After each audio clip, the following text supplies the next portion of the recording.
das correntes magnéticas, que se intercambiam em surpreendente vivacidade e descem das zonas superiores daquela região.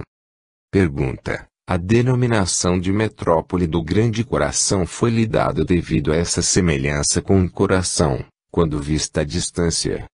Atanagildo: a denominação proveio da ideia de se fundar uma colônia de socorro espiritual no seio do astral selvático, em sentido perpendicular ao Brasil, e que significasse um coração sediado nas trevas do sofrimento espiritual.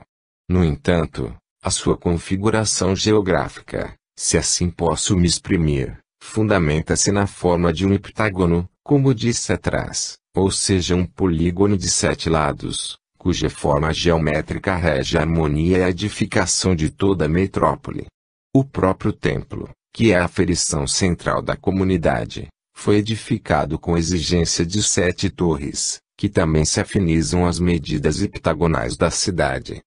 Da antiga denominação de Pequeno Coração, que ficou popularizada entre os primeiros povoadores, passou a se tornar conhecida como a metrópole do Grande Coração, assim que o agrupamento foi crescendo e se tornando uma coletividade de maiores responsabilidades espiritualistas.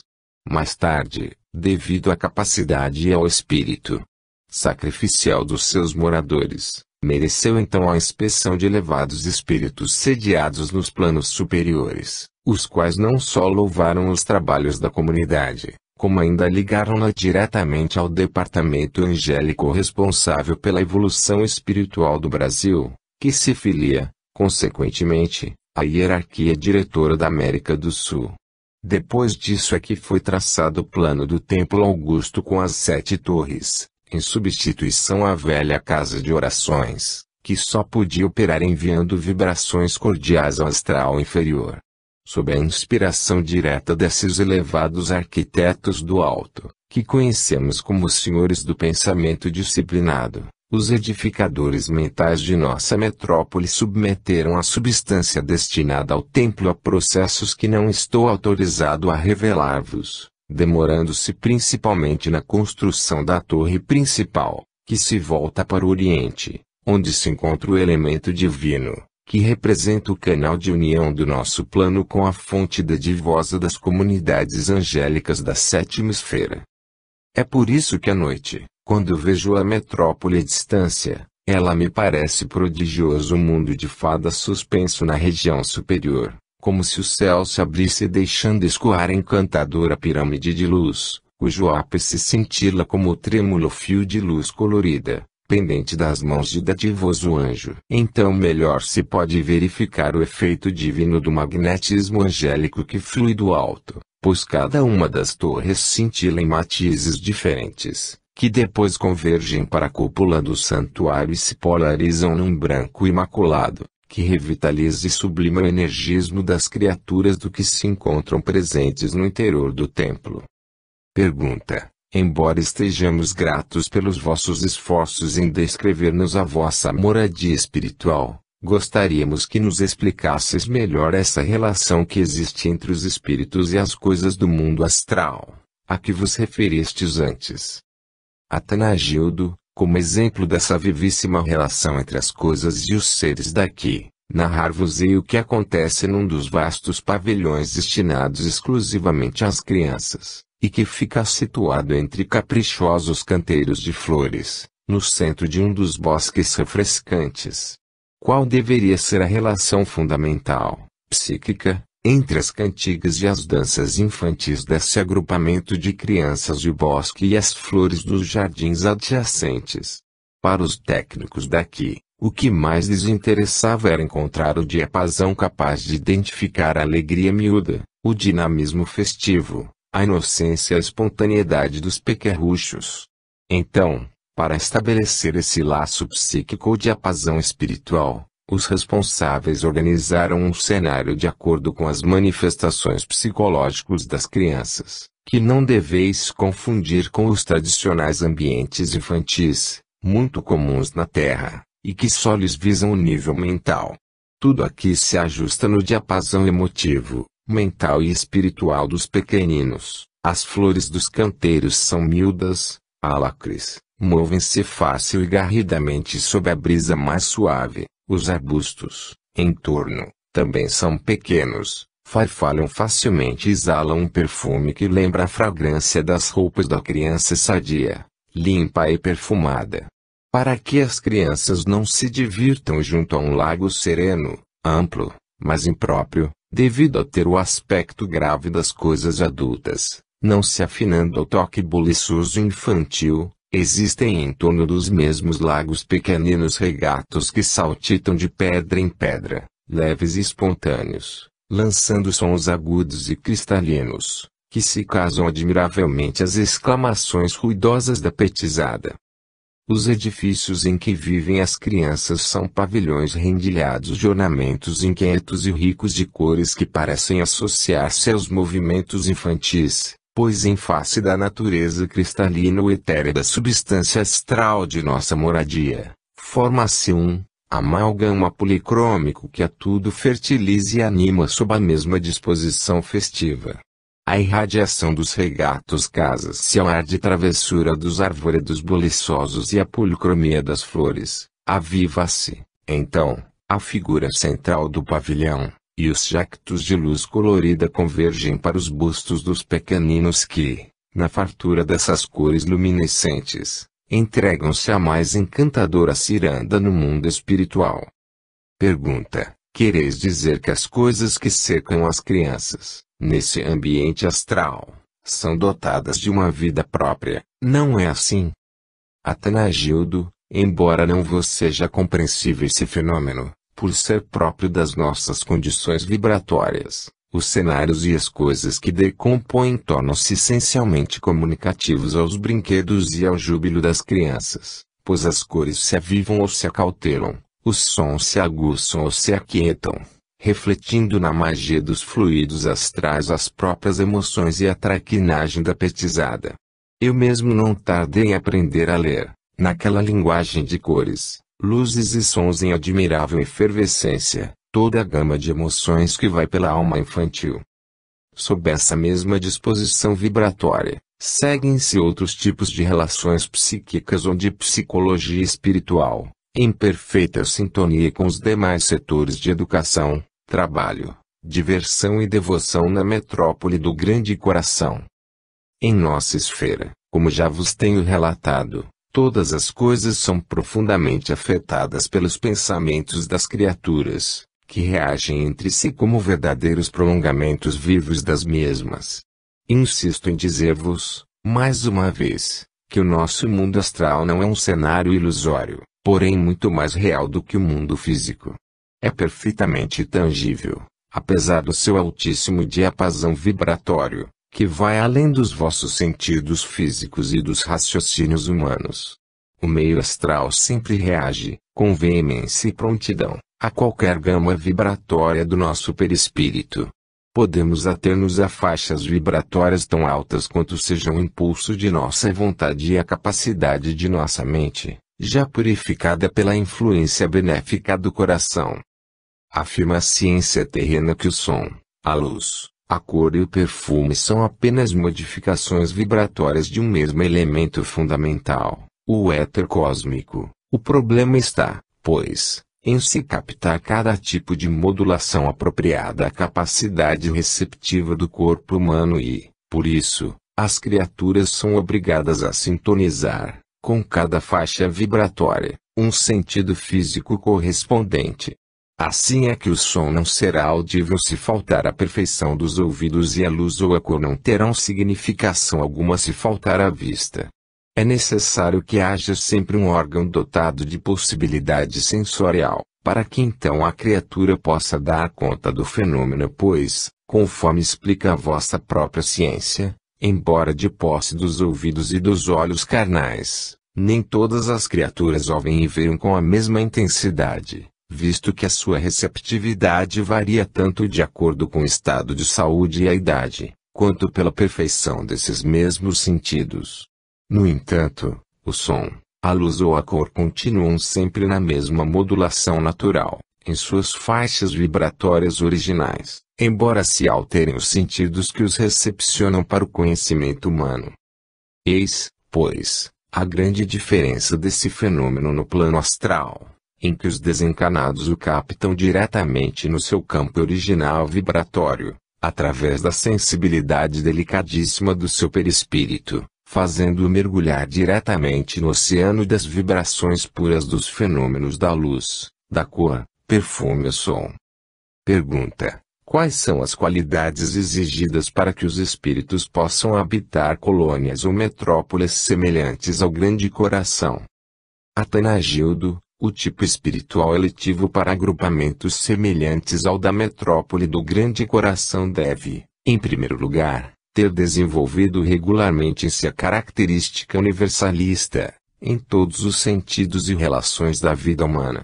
É preciso, portanto, que haja ultrapassado o sentimento sectário em matéria de doutrinas ou de religiões demarcadas por fronteiras dogmáticas e isolacionistas. Deve sentir na sua intimidade espiritual a essência que palpita no seio de todas as coisas e emana o ideal de todos os seres, em lugar dos acessórios enganadores do mundo provisório da carne.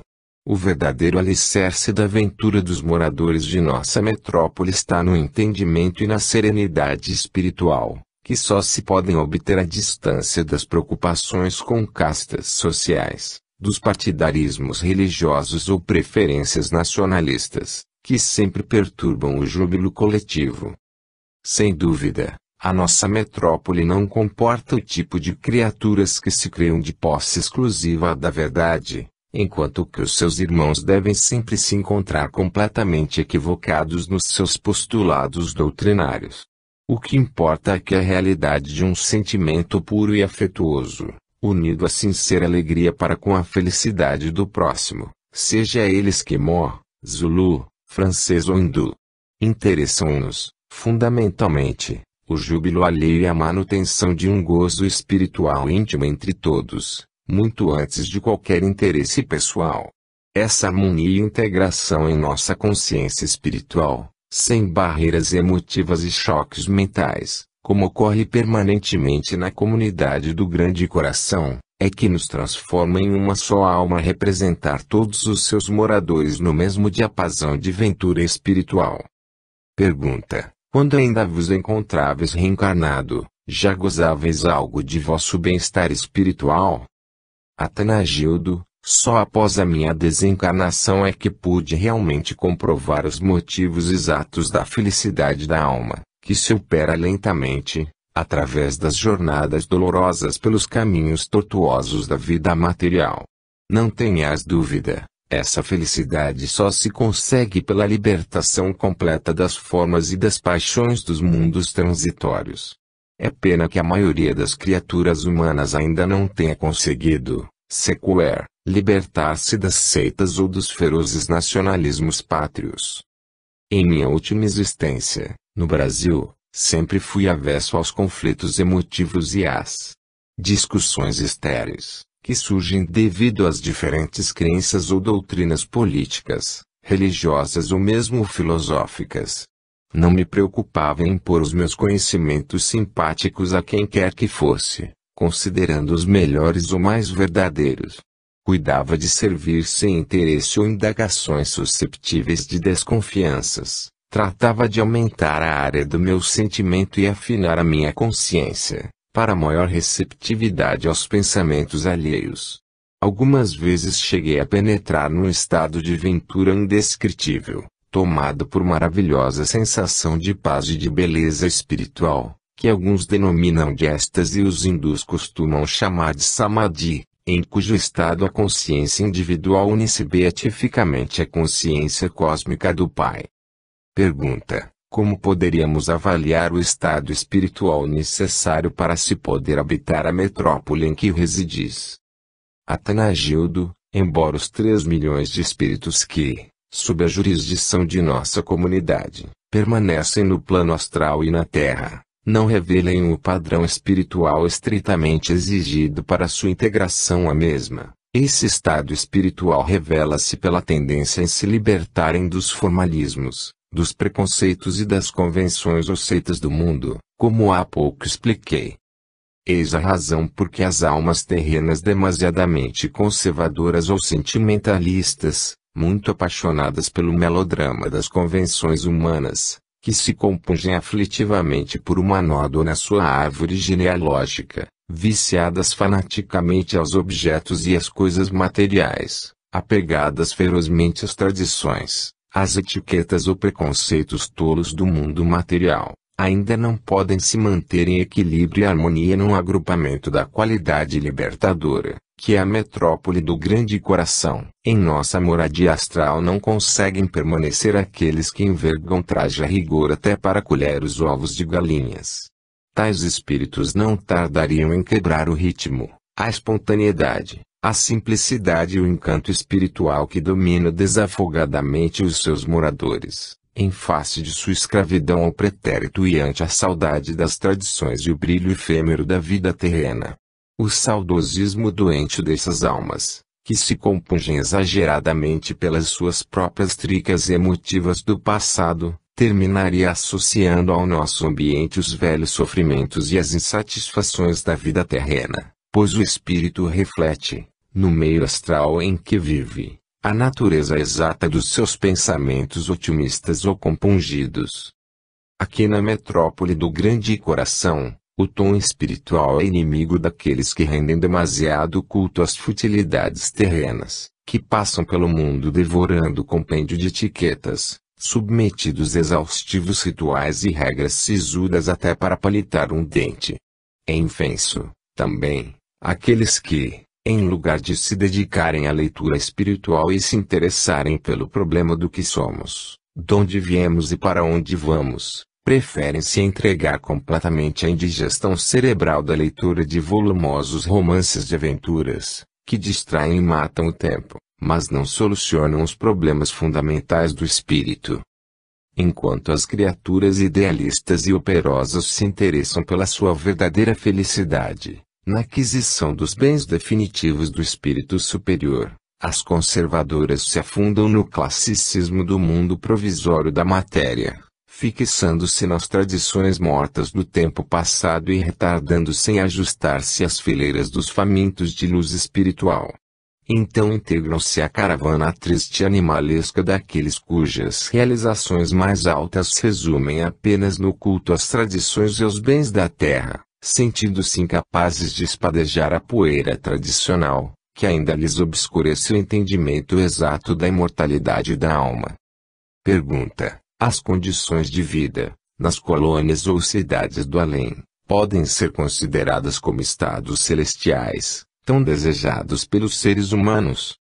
Atanagildo: a mim se me afigura que existem vários céus, pois os lugares que já pude visitar, após a desencarnação, variam uns dos outros, tanto em beleza panorâmica, intensidade de luz e expressão musical, como também pela grande diferença de seus sistemas de vida. Entretanto, ainda não encontrei o tradicional paraíso bíblico, onde criaturas ociosas viveriam em eterna contemplatividade, como ensinam certas religiões oficiais da Terra.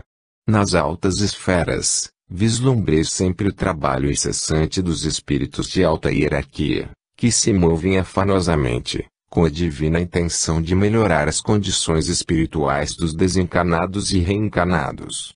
Observei-lhes um gozo santificado em tudo o que fazem por nós e notei que a sua maior aventura espiritual provém de usarem o poder criador do espírito para insuflarem energias aos planos inferiores, sob a inspiração interior de Deus.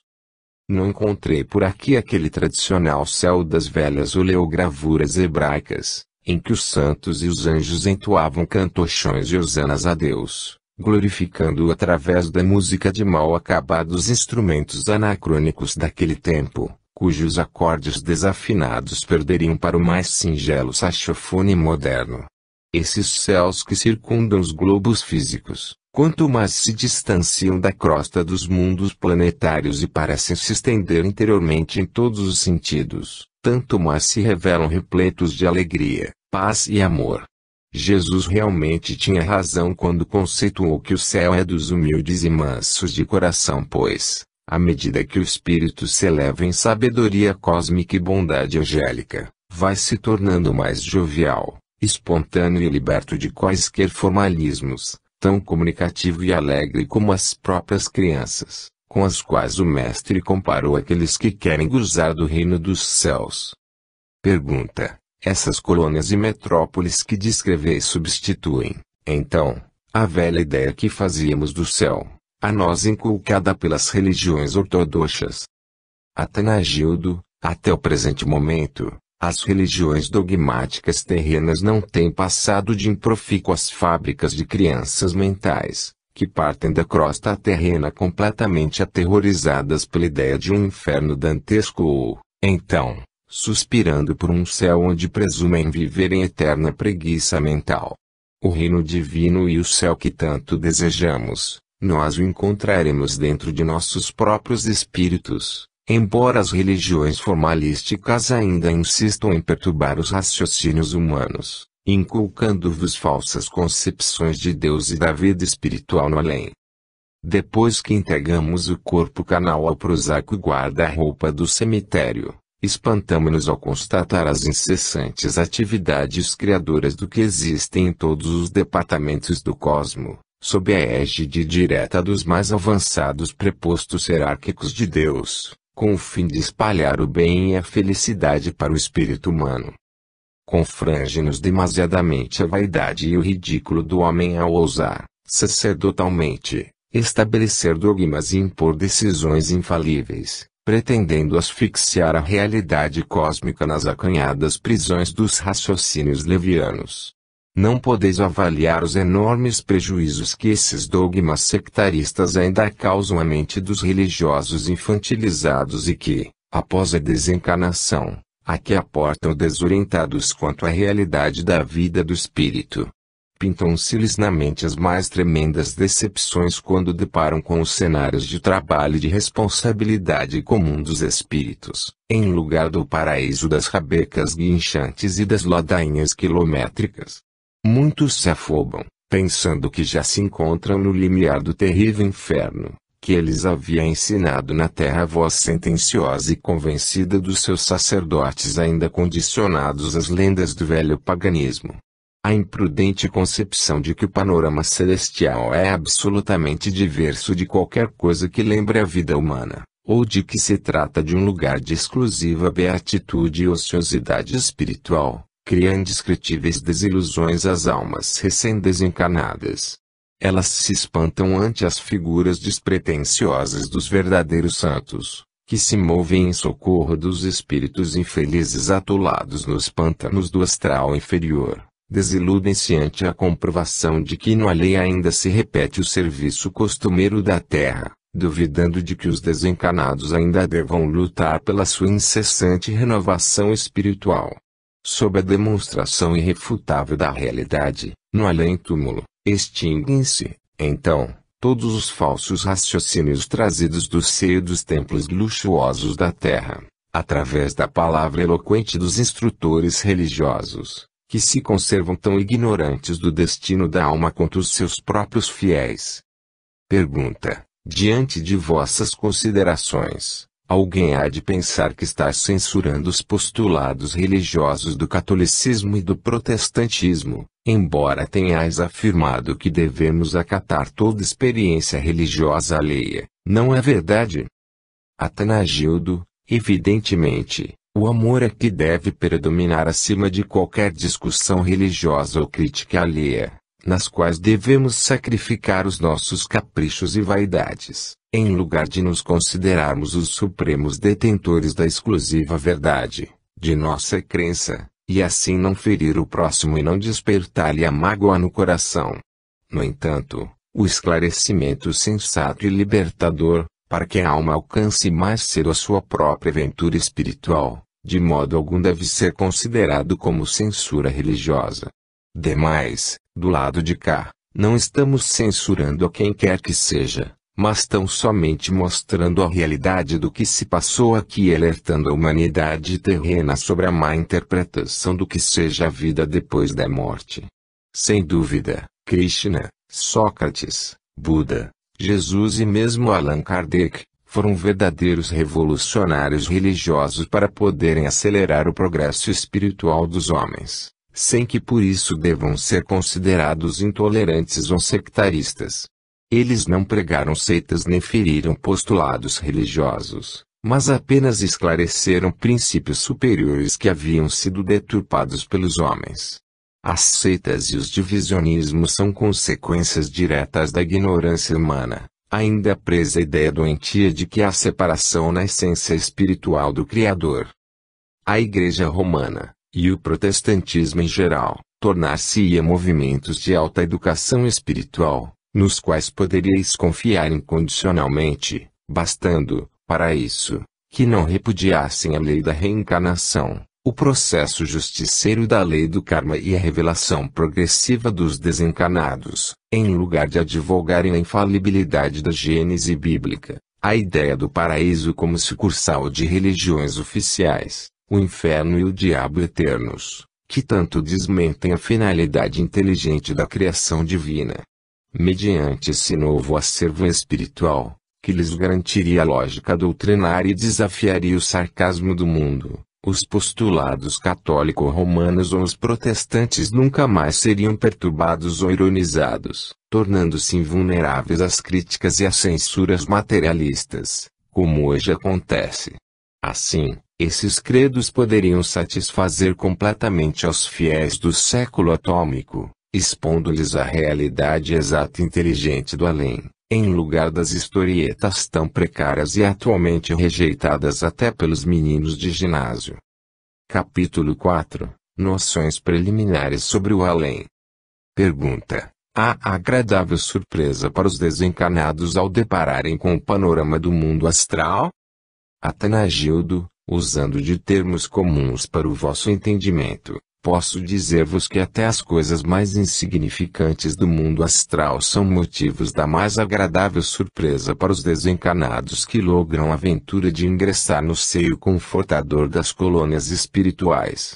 Entretanto, em virtude do grande prazer com que a maioria das criaturas se entrega à adoração das formas do mundo material, além do habitual descaso para com a verdadeira vida interior do espírito, mesmo as mais virtuosas, ainda se demoram em adaptar-se definitivamente ao cenário do plano astral.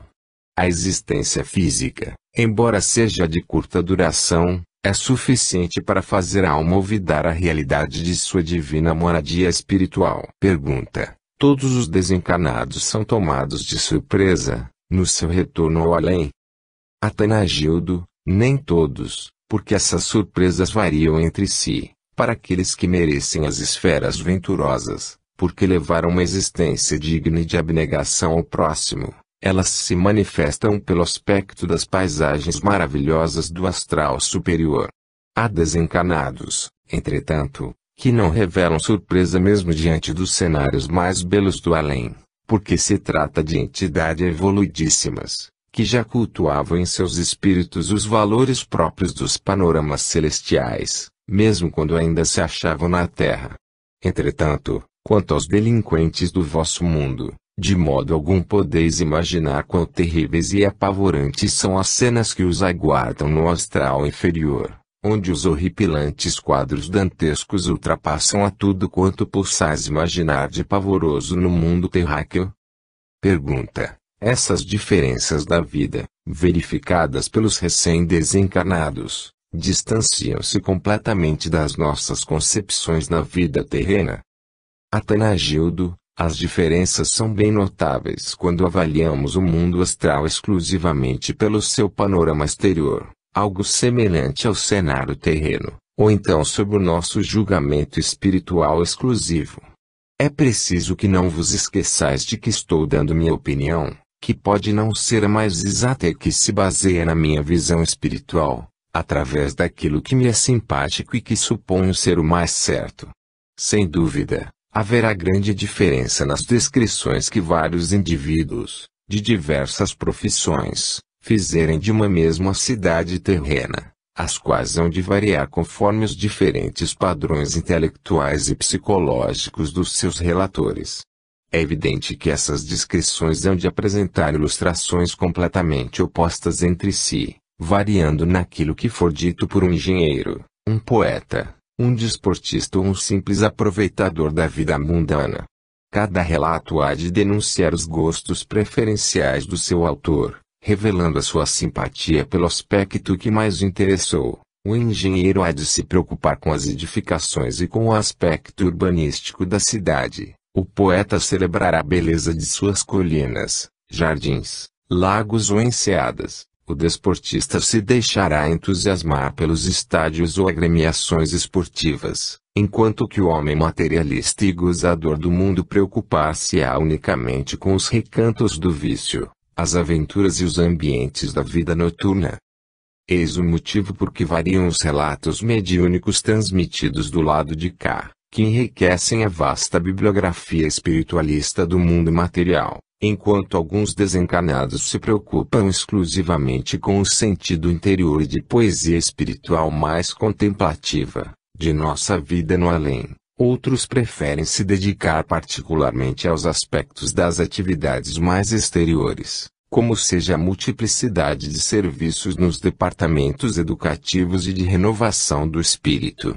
Sob o meu modesto pensar, a Terra é um apagado prolongamento das nossas esferas astrais, para onde converge a vida como pobre imitação da realidade espiritual que usufruímos à distância do corpo carnal. Aqui, nota-se certa semelhança entre as nossas atividades sociais, artísticas, arquitetônicas ou psicológicas e as terrenas, mas não deveis considerar o que aqui se passa como sendo cópias melhoradas da vossa vida material. Esse é um dos motivos por que, de princípio, muitos desencarnados custam a se convencer de que já abandonaram o corpo físico, visto continuarem a manter seus costumes e tarefas num panorama algo semelhante ao que deixaram ao desencarnar. Pergunta: embora existam essas semelhanças com a Terra, como poderemos ter uma ideia aproximada da superioridade do mundo astral sobre o nosso mundo físico? Atanagildo: em confronto com a matéria que constitui o panorama do mundo terreno, a substância astral que compõe a vida em nossa esfera oferece sempre particularidades avançadas e bastante diferentes, quer quanto à sua aplicação e tratamento, quer devido à sua mobilidade para a conservação das coisas. No mundo astral, são os pensamentos dos seus habitantes o que mais fortemente atua nas suas criações. Quanto mais elevadas forem essas regiões, no além, tanto mais as forças mentais poderão operar com maior êxito e independência. À medida que se desce para o astral inferior, enfraquece-se a livre aplicação dessa energia produzida pela mente do espírito, e então, é preciso lançar mão de recursos de operações que muito se assemelhem aos utilizados na Terra. Pergunta: existe, em vosso plano, alguma espécie de atmosfera, que limite a visão das coisas, ou se trata de um panorama uniformemente sem limites? Atanagildo: observo que as coisas existentes neste plano, quando vistas a longa distância, não ficam escurecidas ou ensombradas, tal como ocorre na Terra. Pelo menos para mim, elas não se desfazem à visão longínqua nem se obscurecem. Outros sim, as flores não murcham, mesmo quando são cortadas pelas suas hastes, e os frutos não se tornam apodrecidos, como acontece na Terra, pois as árvores se perpetuam e só deixam de existir quando vigorosas inteligências superiores intervêm com a força do seu poder mental e então as modificam ou dissolvem, por conveniência do meio ou para finalidade educativa. Quando assim acontece, as espécies destruídas não ficam lançadas em monturos, nem tampouco atravancando os caminhos, à semelhança do que sucede no mundo terráqueo, mas se desfazem na atmosfera astral, que age através do seu extraordinário magnetismo. A nossa visão astral, essa atmosfera se apresenta numa tonalidade de dourado claro, sobre fundo esbranquiçado, às vezes, deixa-se envolver por suaves matizes de cores desconhecidas dos seres terrenos. Quando ela banha as coisas e os seres, produz então um belíssimo efeito de iluminação. Embora reconheça a dificuldade de me compreenderdes, quero esclarecer que a vida, aqui, é singularmente mais tangível e real do que na matéria terrestre, devido à indescritível qualidade da substância astral, que a torna plástica, móvel e sutilíssima. O fenômeno, porém, não decorre propriamente dessa matéria, mas principalmente da nossa influência espiritual e sensibilidade aguçada, que faz o ambiente reagir ao menor cintilar do nosso pensamento. Com o tempo, nós vamos nos acostumando a dirigir nossa mente a disciplinar nossa emotividade excessiva, pois o meio que nos cerca bem se assemelha a um ecrã cinematográfico, que reflete toda a nossa atividade interior. O nosso sistema nervoso apresenta-se com tal acuidade que, às vezes, julgamos-nos portadores de um novo aparelhamento maravilhoso, cujo poder miraculoso nos tenha relacionado intimamente com as mais belas coisas criadas por Deus. Espantamo-nos muitíssimas vezes, nos primeiros dias, quando verificamos o assombroso poder da nossa vontade operando sobre a matéria astral e produzindo indescritíveis fenômenos, que plasmam a nossa visão exterior aquilo que supunhamos irreal. Capítulo 5 – O Templo do Grande Coração. Pergunta: em diversas comunicações mediúnicas, temos encontrado informações de que nas cidades astrais existem templos onde se devociona a divindade. Porventura, em ambientes tão espiritualizados, como seja o da metrópole que nos descreveis, ainda se cogita de liturgias ou ofícios religiosos, em lugar do elevado entendimento espiritual que já deve predominar entre os seus habitantes. Atanagildo, repito-vos, aqui ainda cultivamos o produto de nossas criações e condicionamentos na Terra, sem violentarmos o gradativo progresso espiritual, que só se efetua pela libertação lenta das formalidades dos mundos materiais. Embora em nossa esfera ainda se note analogia com os costumes terrenos, isso já se manifesta de modo sublimado em sua substância, mais intimamente ligada ao santuário do nosso espírito. Na realidade, o nosso cenário, se o compararmos com o da Terra, mostra em sua harmonia exterior o exato equivalente de nossa aprimorada vontade interior. O nosso ambiente astral resulta exatamente de nossa maior capacidade espiritual. Aqui no além, vivemos o fruto de nossas idealizações terrenas, mas já em sentido sublimado, buscando apoio em expressões cada vez mais altas, que correspondam perfeitamente aos ideais superiores esposados na vida material. Daí o fato de os verdugos, os avaros, os egocêntricos ou os acelerados situarem-se especificamente nas zonas abismais e nos pântanos fétidos do astral inferior, pois a natureza repugnante do cenário em que se colocam também lhes afina a própria intimidade da alma subvertida. Enquanto isso acontece, outros espíritos mais evoluídos, ao se despirem do seu envoltório carnal, alçam voo às esferas luminosas, à procura de luz, que lhes significa o alimento apropriado à sua natureza angélica. Não vos deve ser estranha, portanto, a existência desses templos, que são verdadeiros oásis de luzes e bênçãos nas regiões do astral renovado pelos pensamentos superiores. Em nossa metrópole do Grande Coração, o templo significa o envoltório emotivo do coração do próprio povo, que permanece em incessante atividade para a conquista do supremo bem espiritual. A estrutura alabastrina desse templo, que se ergue como a mais bela configuração da cidade, significa a fonte imperecível que capta e absorve os raios de luz ofertados pelas regiões celestiais.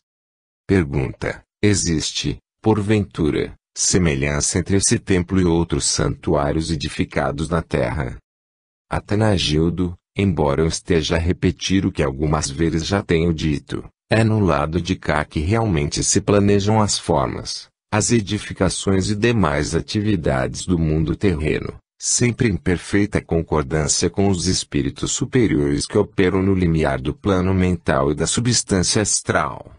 A vossa pergunta é sobre se há semelhança entre nossos edifícios ou templos e as mesmas construções no mundo físico. Seria melhor formulada assim: a semelhança dos nossos edifícios e templos com as edificações originais da metrópole em que viveis.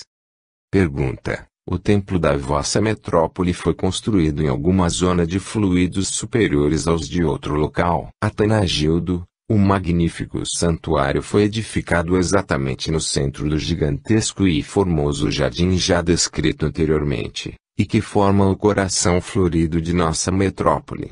Embora ele não possa ser descrito à maneira das edificações religiosas terrenas, isto não quer dizer que se trate de construção absolutamente idênticas formas e condições materiais. Mesmo que o queirais comparar à mais bela catedral da terra, ainda assim não conseguireis formar a mais pálida ideia de sua magnificente beleza e sublimidade. Trata-se de formoso edifício recortado na substância de nossa esfera, que lembra indescritível trabalho de ourivesaria, talhado em cristal puríssimo e luminoso, incrustado de filigranas e rendilhados, que formaram admiráveis relevos no interior de suas paredes alabastrinas. Durante a noite, quando o céu se inunda de suave luz eterizada, o santuário fulge como se for esculturado na terna claridade do luar. Nenhum conto de fadas poderia vos oferecer espetáculo de maior fascínio e beleza, na sua prodigiosa tonalidade prateada, que depois se esvanece num halo de suave colorido luminoso.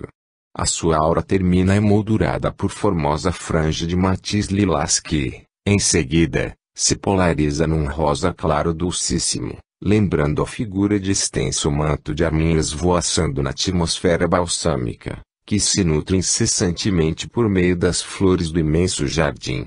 De dia, o santuário é preciosa joia de alabastro, encimada pelas 7 torres que, à luz solar, resplandecem sob reflexos azul e rosa, adornados pelos revérberos de amarelo dourado e de um topázio fascante. O templo descansa no seio de esplendoroso escrino de vegetação verde brilhante que, na forma de um extenso cinturão aveludado, representa amoroso abraço em torno de toda sua base.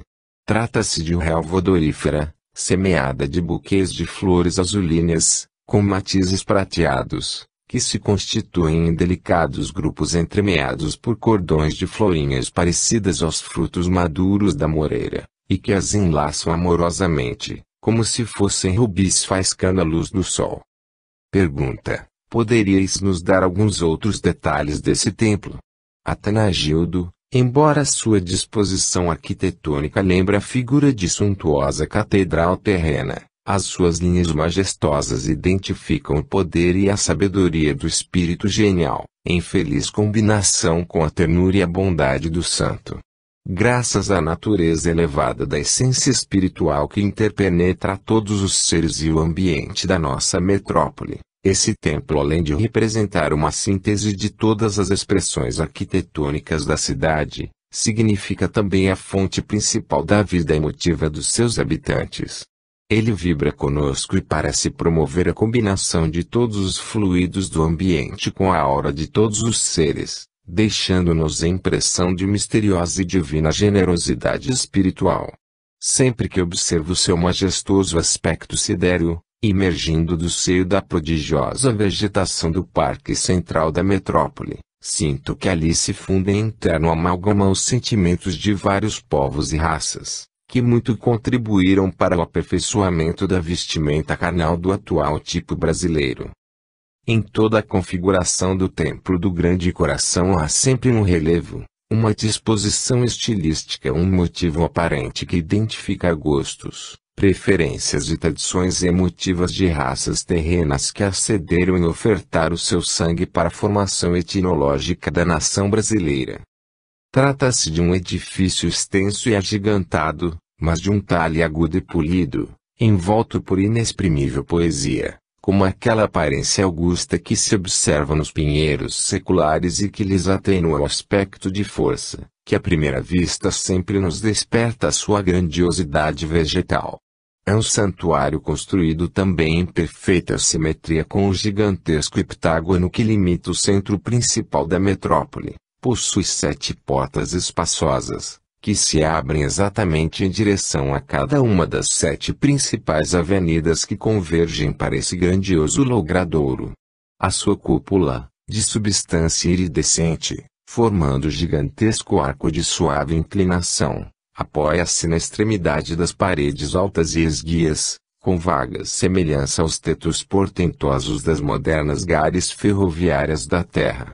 No entanto, quero deixar claro, mais uma vez, que, apesar do aspecto grandioso e da forma gigantesca desse templo, ele sempre nos desperta uma sensação de leveza e ternura, porque reflete o elevado psiquismo da própria coletividade da metrópole do Grande Coração.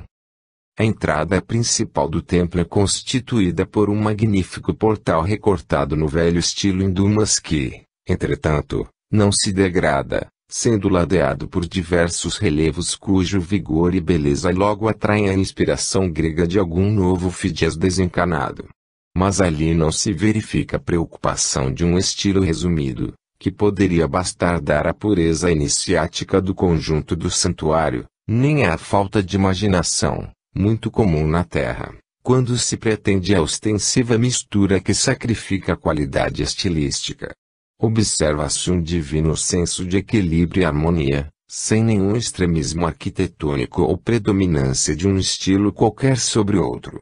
Trata-se de genial fusão de linhas geométricas de diferentes enlaçamentos heterogêneos, mas tão sutis que se desvanecem no conjunto, como expressões representativas de todas as raças do mundo terreno, perfeitamente ligadas por um mesmo espírito criador.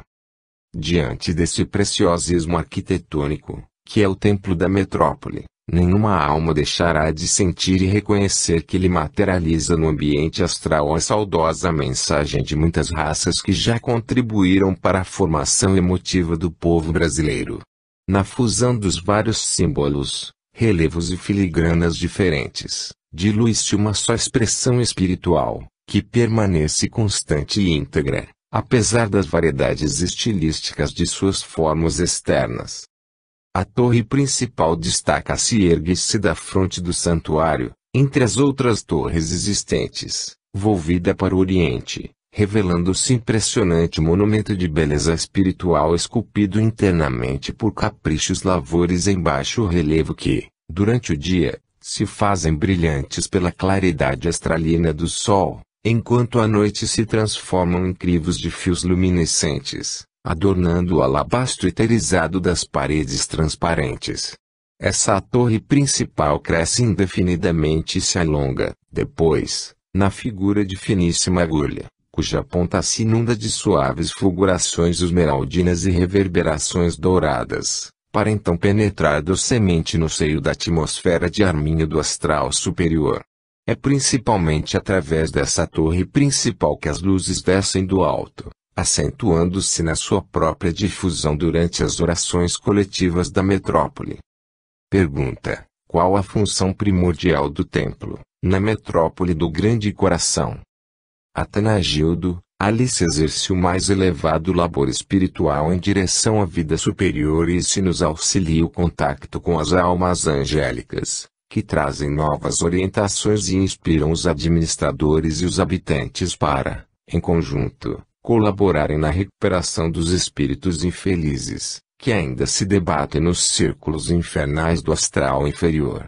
Em determinados períodos, o templo organiza as orações coletivas, quando então os moradores da metrópole procuram sintonizar-se às vibrações elevadas, que são presididas pelos nossos mentores espirituais, em divina conexão com as cotas de energias angélicas que descem das esferas superiores.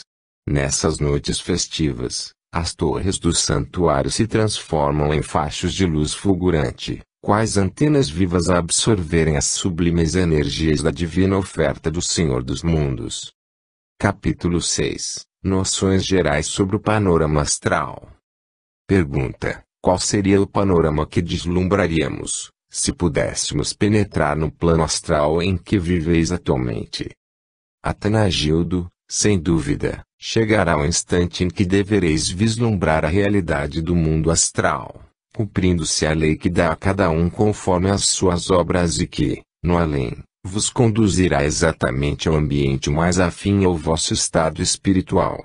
E, como a morte do corpo físico não significa violentos saltos sobre vasto abismo, lançando o espírito em região completamente desconhecida e exótica, segundo o modo comum de pensar e sentir, descortinareis um panorama que vos recordará a própria Terra, embora um pouco mais aperfeiçoada. A libertação da matéria dá-nos maior acuidade para o entendimento espiritual, sem que por isso se deva violentar a visão costumeira caldeada nas formas materiais. Aqui chegando, observareis de princípio a predominante luminosidade que existe nas coisas do mundo astral, assim como sereis surpreendidos pelo acentuado desembaraço dos vossos próprios movimentos e pela agradável sensação de leveza interior. Quando permanecemos na Terra, guardamos impressão de que a matéria não nos pertence, pois o nosso pensamento encontra sérias dificuldades para atuar com êxito na substância tão pesada. Entretanto, aqui no astral, tudo aquilo que nos cerca é como um prolongamento vivo e plástico de nós mesmos, que vibra e se sintoniza vigorosamente com a natureza dos nossos pensamentos, influindo extraordinariamente na organização do nosso próprio perispírito. É evidente que vamos tomando posse gradativamente de tais sequências, mas auxiliados nesse sentido, porque aqui existem departamentos e recursos que nos exercitam para o domínio razoável do meio em que passamos a atuar. Pergunta: poderíeis nos dar um exemplo vivo dessa sensação ao se penetrar nesse plano astral? Atanagildo: aqui, o nosso ambiente parece se ofuscar ou se iluminar, conforme o estado emotivo do nosso espírito, e este se rejubila com a harmonia vibratória que possa manter habitualmente. O pensamento é assombroso potencial ao intervir em todos os nossos mínimos gestos. A sua intervenção no ambiente assemelha-se às lentes dos vossos óculos, que ora se ofuscam com o vapor d'água, ora oferecem visão clara, porque as limpais imediatamente. O fato seguinte explica melhor o meu pensamento. Certa vez eu palestrava com o irmão na varana, fazendo alusão a certos espíritos que se entregavam demasiadamente às paixões desordenadas, na terra, quando, de súbito, certa melancolia me invadiu a alma, apesar de meus esforços para dominá-la e, para mim, todo o ambiente que me rodeava perdeu imediatamente a sua beleza costumeira e se envolveu num manto de tristeza. Imediatamente desapareceram-lhe o peculiar estado de leveza e a sensação da brisa suave, que me dominavam até esse momento, para sentir-me atingido por um jacto de fluidos confrangedores e incômodos, guardando a impressão de que eu havia sido atingido por água gelada e a roupa se tornara colada ao meu corpo. Logo descobri a causa desse fato insólito, é que eu havia recordado a figura de Cidália, minha noiva, que ficara na crosta, entre pesares e soluços, e deixara-me tomar, por isso, de certa tristeza. Irmão na varana, captando meu pensamento aflitivo, advertiu-me a tempo, dizendo-me em tom afetivo: Atanagildo, evita abaixar as tuas vibrações com evocações terrenas de saudosismo desejável e portador de tristezas que abatem o espírito. É razoável que o homem terreno se perturbe emotivamente, porquanto ainda lhe é difícil compreender que todas as criaturas são emissoras vivas, que emitem raios conforme a onda espiritual em que se situam por efeito de suas angústias ou de seus sonhos. Quando nos sintonizamos aos ideais mais altos e criadores, associamos energias que nos fortificam sob um sádio otimismo, mas, assim que vacilamos, com a evocação triste da Terra, também somos torturados pela carga energética de sua baixa vibração, que passa a nos incomodar sob igual reação aflitiva. Em face da comprovação da imortalidade, em ti mesmo, e de já compreenderes que a lei do karma sempre beneficia o futuro, não é razoável que ainda te deixes dominar pelas vibrações das tuas próprias evocações aflitivas. À medida que nos encaminhamos para regiões mais altas e ingressamos num campo de matéria mais sutil, percebemos que o nosso espírito também influi com mais vigor no meio e na substância astral que o cerca. As nossas ações também produzem reações mais vivas, porque pensamos, sentimos e modificamos rapidamente o ambiente que nos rodeia. Depois da desencarnação, é que percebemos, bastante surpresos, o maravilhoso mecanismo do espírito, que então passa a criar a forma e pode também modificar, pelo pensamento, a própria natureza em que habita. Em face dos argumentos apresentados pelo irmão Navarana, tratei de recompor-me e limpar as lentes dos meus óculos, verificando, com espanto, que o ambiente, para mim, retornara à sua primitiva expressão encantadora e o meu perispírito novamente vibrava num enlevo de magnetismo sedativo. Creio que assim podereis avaliar a importância dos nossos pensamentos, em relação ao meio astral em que vivemos, porque somos a própria instrumentação viva a produzir as modificações que nos inebriam a alma ou então nos abatem o ânimo. Pergunta: o mundo que você quer é análogo ao cenário material terreno, conforme nos relatam algumas literaturas mediúnicas, que se referem a colônias, cidades, casas, veículos, árvores, rios, etc. Não será isso apenas um esforço de comparação ou produto da imaginação dos médiuns que recepcionam tais comunicações? Atanagildo, se assim pensardes, tereis de supor que o médium de que me servo agora pode estar compondo, também, um pitoresco relato partido de sua própria imaginação. E, se continuardes a pensar desse modo, grande será a vossa desilusão quando aqui chegardes, pois é de senso comum que a natureza não dá saltos.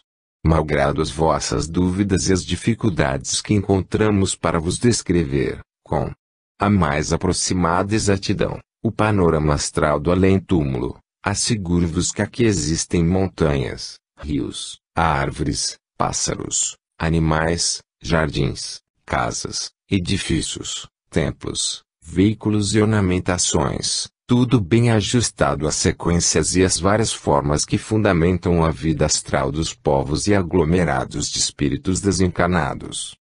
Pergunta: pelo que nos dizeis, parece que essas cidades ou colônias astrais copiam o panorama terrestre.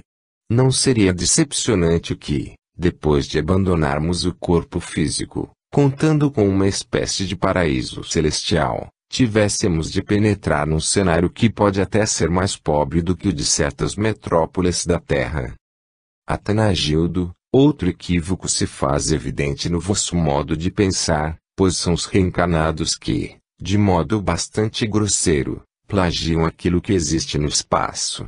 Aqui no mundo astral lidamos intimamente com as coisas, ideias ou projetos que podeis considerar como sendo as matrizes ou origens das acanhadas realizações que efetuais na matéria densa e pesada. Não é verdade que os vossos cientistas costumam afirmar que a matéria é energia condensada, e que não existe propriamente a matéria rígida ou absoluta, na forma de uma pasta nuclear indevassável. Então, está claro que, quanto mais livre se encontrar essa energia tão poderosa, que se acumula para constituir o mundo físico e que, em verdade, é a substância da origem das formas materiais, tanto mais há de ser mais viva e poderosa, quando manuseada diretamente no mundo astral, que é a sua fonte natural. Os técnicos siderais operam primeiramente aqui, ou seja no campo da energia livre, que depois alimenta e sustenta os aspectos exteriores da vida no mundo material, e esperam que os cientistas terrenos deem conta desse fenômeno e o tornem tangível nas configurações visíveis aos sentidos humanos.